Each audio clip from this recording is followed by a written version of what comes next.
sus efectos son los que se notan hoy, ¿ok? Muy bien, entonces, ¿cuál sería la respuesta correcta a explicarse a los que vivieron sin templo? O sea, perdón, pecado. En este caso, lo que tenemos que ver, y es una buena pregunta que le haya hecho, porque la dejamos ahí un poco en el aire, retomamos un poco de momento lo del tema de Daniel. Cuando estuvieron sin templo, evidentemente lo que surgió o floreció allí fue la pura gracia. Ya está. Eso, a ver, y es el mismo caso de Abraham. ¿Qué templo había en la época de Abraham? ¿Qué templo había en la época de los patriarcas? No había templo. ¿Y cómo le eran perdonados sus pecados? Por gracia.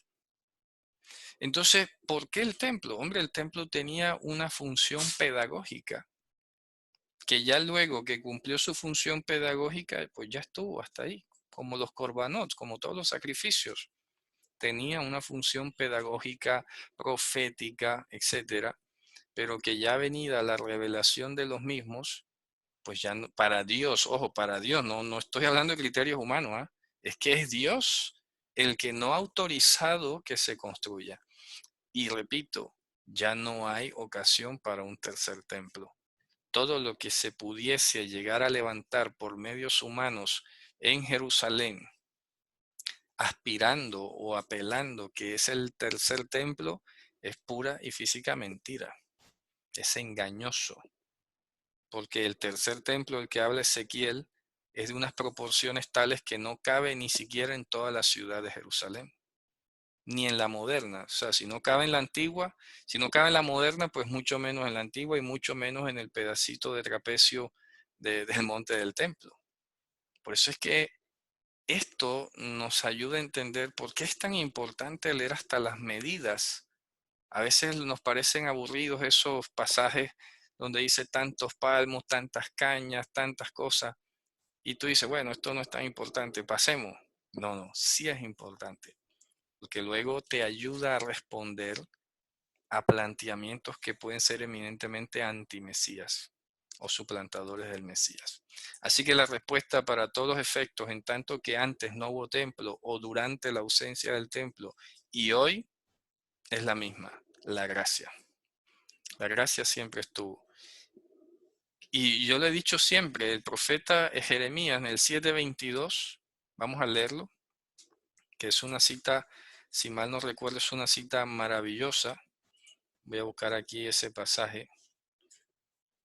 Jeremías 7:22, si mal no recuerdo, es un pasaje que debemos tenerlo clarito ahí a la mano. Vamos a buscarlo aquí en hebreo rápidamente. Jeremías 7:22. ¿Qué dice? Vamos a leerlo. Dice 7:22, voy a leerlo desde acá. Desde acá. Dice, voy a leerlos el 21. Así dijo Hashem Tzbaot, Dios de Israel. Sus sacrificios cesen de sus altares. Veichlu bazar. ¿De acuerdo? Y coman carne. Dice, porque no hablé a sus padres y no les ordené en el día de yo sacarlos a ellos de tierra de Egipto sobre asuntos de holocausto y de sacrificio, sino que esta palabra les ordené a ellos diciendo, escuchen mi voz y yo seré para ustedes por Dios y ustedes serán para mí por pueblo. Pero ustedes se fueron cada cual por su camino. Dice, pero ustedes andaron en todo el camino que yo les ordené a ustedes. Y que andase en el camino que yo les ordené a ustedes para que les fuera bien a ustedes. Pero ustedes no escucharon y no inclinaron su oído. O sea que Dios no pensó en sacrificios. No pensó en eso. Dice, yo no les ordené, cuando salieron de Egipto, no les ordené esas cosas. Surgió la necesidad pedagógica cuando salieron con el adefesio del becerro de oro. Ahí sí se apartaron los levitas, me tocó darles un ejemplo con plastilina, miren que así es que se tienen que portar, como los levitas que se apartaron, y luego vino todo el tema del sacrificio, sacrificio por esto, sacrificio por lo otro, oye, como para que te quede claro, ¿no? Y alguna vez comentamos lo costoso que era pecar, ¿ya? Porque pecaba, te tocaba llevar un sacrificio. Al otro día, otra vez, venga. Eso era para cansar al pecador, porque es que si no te sometías a eso, lo que expresaba era rebeldía y vaya, te iba fuera del pueblo. Te la puso difícil Dios, ¿no? Pero dice, ¿pero por qué se las puse así? Por ustedes, porque al principio yo no les ordené nada de eso. Y todo ese ejercicio pedagógico que tenía la función de disuadir la práctica del pecado, porque en otra parte Dios lo dice, a ver, ¿tú crees que yo me como la carne de los machos cabríos o me bebo la sangre de los toros? No. Entonces, ¿por qué crees que te pido eso? A ver, te lo pido es para que tú dejes de pecar. Pobres animales, vas a acabar con toda la creación, ¿cierto? Y ya, entonces el hecho de que Dios levante los corbanots y ya no deje lugar para más sacrificio, no está anulando la ley. En ninguna manera está anulando la ley.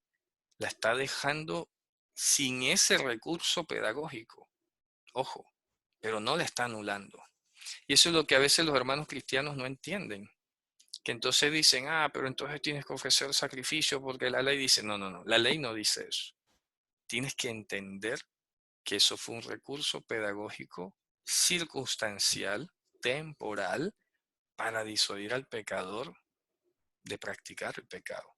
Pero la ley originalmente no contenía eso, no contenía esa regulación. De tal manera que la ley puede existir perfectamente sin los sacrificios. ¿Está claro? Porque el diseño original fue sin sacrificios. Fue sin sacrificios. Entonces, eso hay que entenderlo y no llamarlo como algunos le llaman ley ceremonial. A mí me da como algo en el oído cuando oigo ese término. Que la ley ceremonial, ¿cuál ceremonial, hombre? Que no hay ley ceremonial. Existe la Torá y hay micro Torás dentro. Acabamos de ver la Torá de la parturienta y ahora